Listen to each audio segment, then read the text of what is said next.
mine's probably a little bit more in depth than it needs to be, but it's just what I'm used to, right? But the basics are, I come back, I always check. I check for any excessively loose parts, anything that's changed from the prior run, right? Did I maybe break something or pop something that I didn't see because of a hard hit? So I just kind of wiggle things around, right? Check the suspension, the shocks, make sure they're not binding or anything like that. Check the differential, make sure that that's not binding. I'm not getting any binding in the bearings or anything like that. I check all the screws and the nuts, make sure I didn't lose something that I didn't see. That's definitely happened before. Actually lost, you were at this race, at the January race, the year I won it. And two-wheel drive modified, this is back when we were running 10 scale off-road, right? This is a race with, there were, what, 500 entries that year or something like that. And two-wheel drive modified, the heat I was in, I was running, and I was 5 seconds up on the guy who ended up top qualifying that race. And so I had 5 seconds up on him midway through the race. Left rear shock comes off because I forgot to tighten the nut or something like that, right? So shock pops off, the car just tail spins, right? I had to pull it. And I was I remember this very vividly, right? Because I was 5 seconds up on the guy that eventually TQ'd in that run. And it cost me a TQ spot. I ended up qualifying, I think, third that year, but anyway, it cost me a TQ spot. I was so mad at myself because I knew I didn't check my car over properly before getting into that race and make sure that all my nuts and bolts and stuff are tight. So don't have that happen to you, right? Get in that habit of just checking stuff over, making sure. Like I said, with these batteries, you don't need to do a storage charge. You just need to charge them back up. When you're done, I keep referring back to my notes here. Check shocks. You want to check your shocks, make sure you don't have any major leaks, right? Didn't blow a seal out or something like that. That doesn't happen very often, but it can happen. so if it sits for 3 or 4 weeks ago, I came back and I saw shock oil all over one of my suspension arms. I'm like, oh man, that's not good, right? No wonder the car was acting funky that race. And yeah, I ended up, well, I didn't lose a seal. I had somehow forgotten to put in the seal that goes around the cartridge on the shock, so I was leaked out enough where it made it very difficult to drive. So don't do that, is the point. Don't do that. But check your shocks for leaks, right? Shouldn't be anything excessive. A little bit of oil coming out's normal, just a little tiny little bit, but you shouldn't see like puddles or wetness on the shocks or the suspension. Check for bent camber toe links. Right. These are pretty robust, but I've been a couple myself. I have noticed the plastic parts, they can break and you not notice it, so just check those, give them a once over. Right? Yeah, from experience. Yep. Yeah, we mentioned checking for excessively loose or sloppy suspension or anything like that, right? Just get in a routine, right? You kind of figure out what you want to do. Right? Just get in a routine of checking key things after every run, and that way you don't get a surprise the next time you throw your car out to go race. Uh-oh, right? I got a shock falling off. All right. Let's see. Some maintenance. Talk a little bit about tuning, just in a very general sense, right? The best thing I can recommend is you start with a box stock setup, especially on the Losi cars. I can't talk about necessarily the other makes, but on the Losi cars, the box stock setup is pretty decent. So start with that, right? And then drive the car. And then we can start talking about what adjustments to make if the car is like 1 or 2. But you want to start at a basic starting point without going crazy, right? Might have looked online, seen some setups online, and yeah, that's great, right? It's a good reference point, but what works for one driver may not work for another driver, and what works for one track may not work for another track. So my recommendation is to, if you just don't know where to start with the box stock setup and go from there. Tires is a big thing. Tires is the most important part of a tuning setup.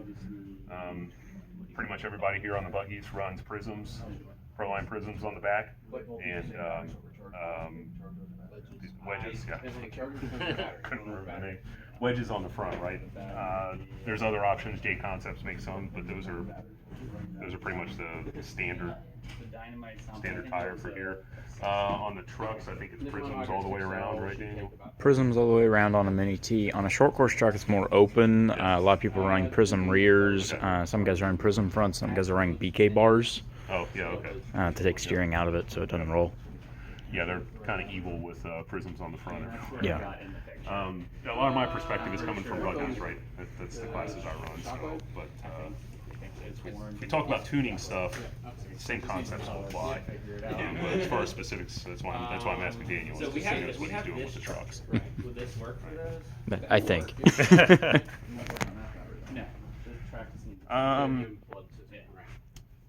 All right. So continuing with tuning, right? There's as Tony was getting at, right? There's so many different aspects to tuning a car that it gets completely overwhelming, right? Sometimes I feel overwhelmed too, and I've been doing this since the 90s, and even though with brake, right? It can be very, very overwhelming.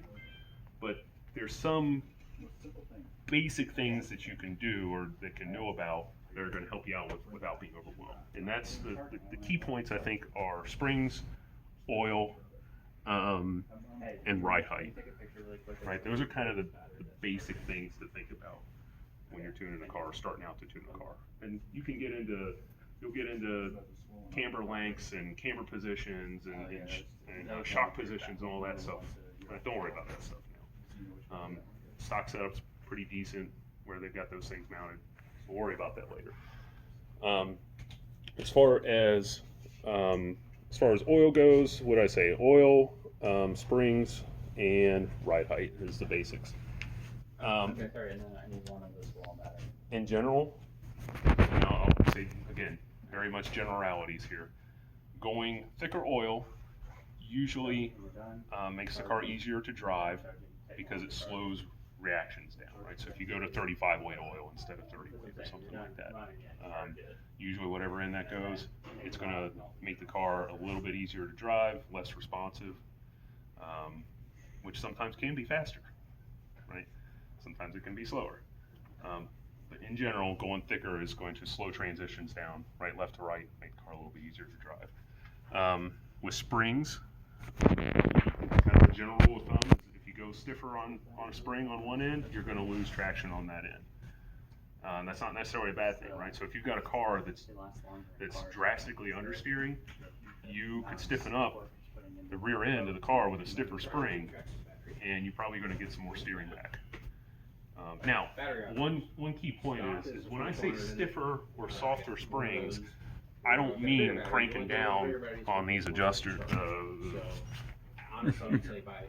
I don't mean cranking down or loosening these adjusters, right? That doesn't make your spring softer or stiffer.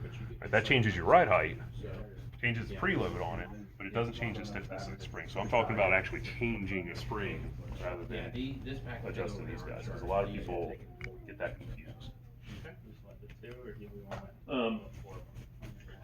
So oil, right, stiffer, usually slows things down, makes it easier to drive, so a little bit less traction at that end. A little bit lighter, it usually does the opposite, but you can go too stiff or too light. And again, this is where I get back to kind of the box stock setup is a good place to start. Same with springs. Box stock setups are usually pretty decent, and then you tune from there. Ride height. Yes and no. Probably seen, if you've done any searching on like Facebook or anything like that, you see the guys, the people that like to run their cars slammed. You've probably seen a lot of people that run their cars slammed here as well, right? Minimum ride height that they can, chassis almost dragging, right? It works for some people. I'm not going to say that's wrong, but I also think that running the chassis slammed, the car slammed, really, it doesn't let the suspension work the way it should, right? So I think it actually makes the car harder to drive and less consistent. So my recommendation is to run at a nominal ride height. What I mean by nominal is, for these cars, we usually refer to ride height in reference to your drive shafts on the rear, right? So if we say I'm running my ride height at bones level. That means that the drive shafts, if you draw an imaginary line through these drive shafts, it's a straight line. So bones level means drive shaft straight. So I could say, if I said bones slightly below level, it'd be something like this, right? If I said bones slightly above level, maybe something like that. Okay, make sense, everybody? On the front, kind of the reference point is the arms, and these arms are a dihedral setup, so it's a little bit tougher. But if you draw an imaginary line between the outer pivot point and the inner pivot points, and we say I run arms level, that means that I've got a straight line between all of those pivot points, right? That's what I usually run. I usually run bones level, and I usually run front arms level. And you can tune the car to handle the way you want it to, with little increments and little adjustments from that. Dustin's running slightly below arms level on the front, and why'd you do that? Daniel told me to. Okay, that's a good answer, right? With that, so running that way, that's probably going to give him a little bit more steering going into the corner, right? So if you lower the front end of the chassis down a little bit, so you're a little bit below bones level, it's probably going to give you a little bit more steering. You could do the opposite in the back. So if you're starting out at bones level, you say, the car's pushing a little bit, right? It's not steering the way I want it to. You could raise the rear end up just a little bit. It might give you a little bit more steering going into a corner, right? Because it changes how the car transfers weight when you go into the corners. Conversely, if you say, well, the rear end's stepping out just a little bit, right? You could lower it down just a tad and probably get a little bit more rear traction because it changes the way the car transfers weight going into it coming out of the corners. But a good starting point, I think, in my experience, is bones level in the back, arms level in the front.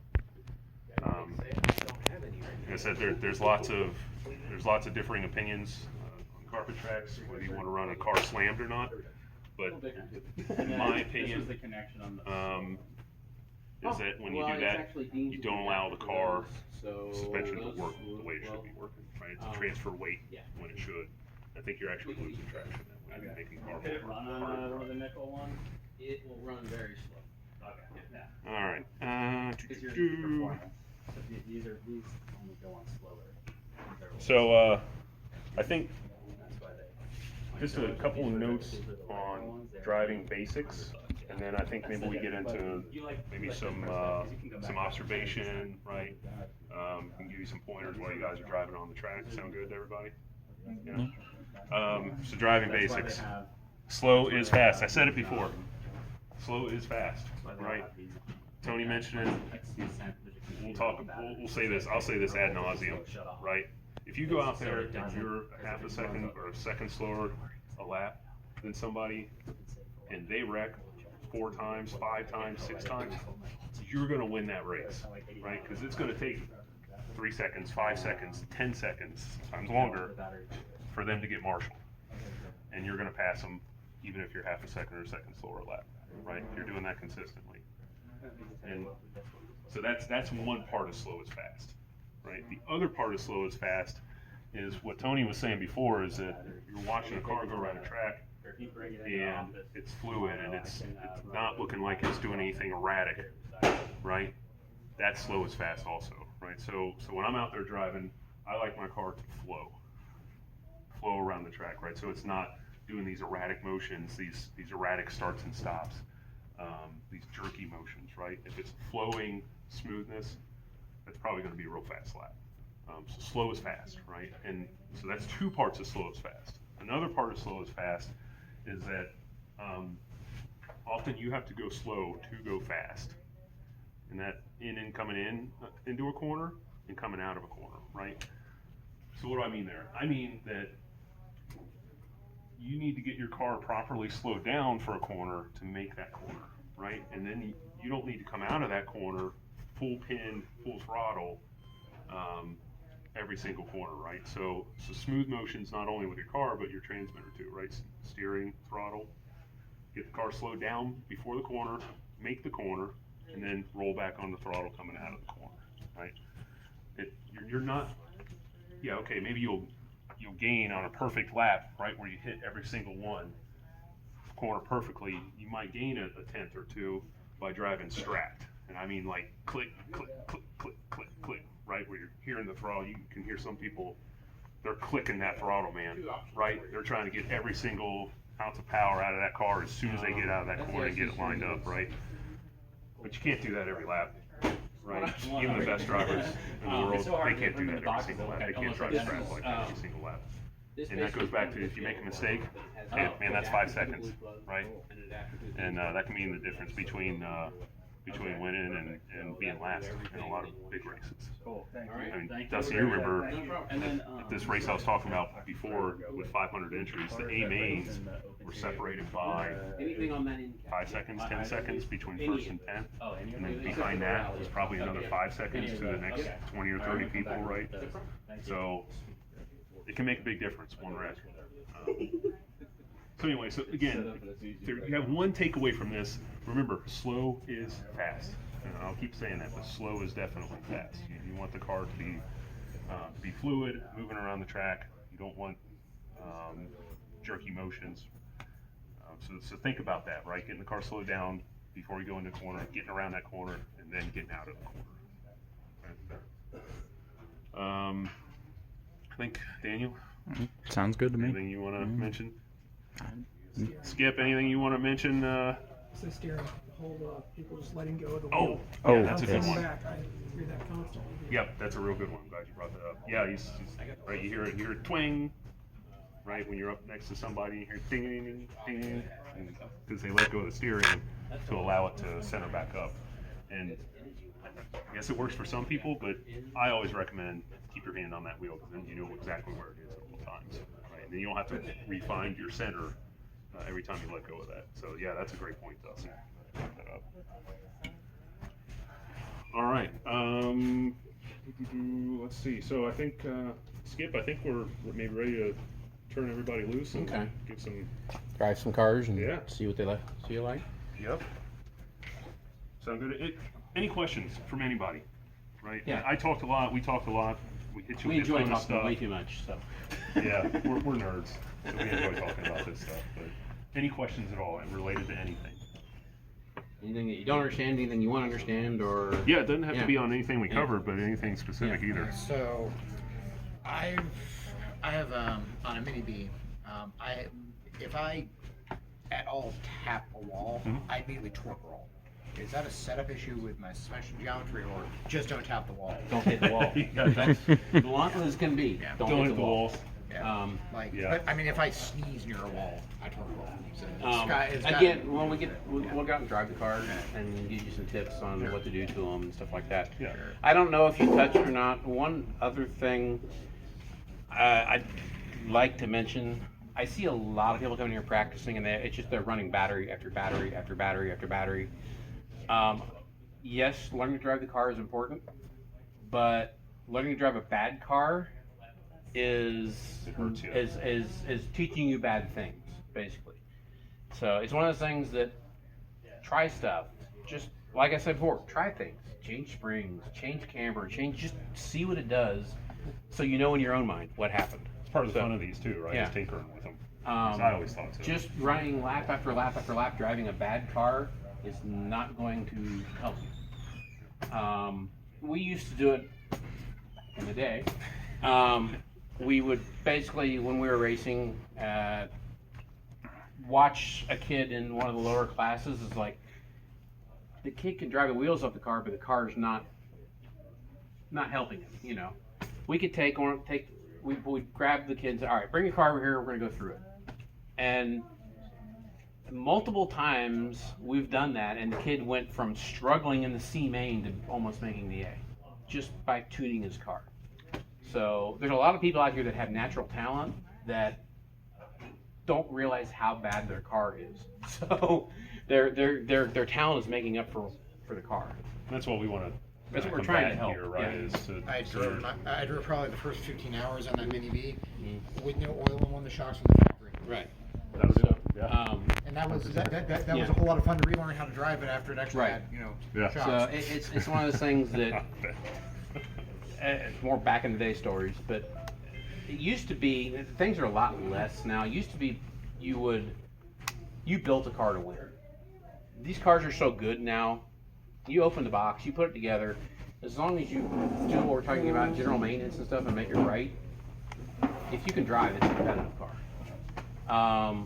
Old school days, I ran a car that had maybe 5 factory parts on it. A lot of it was handmade, a lot of it was tweaked and stuff like that.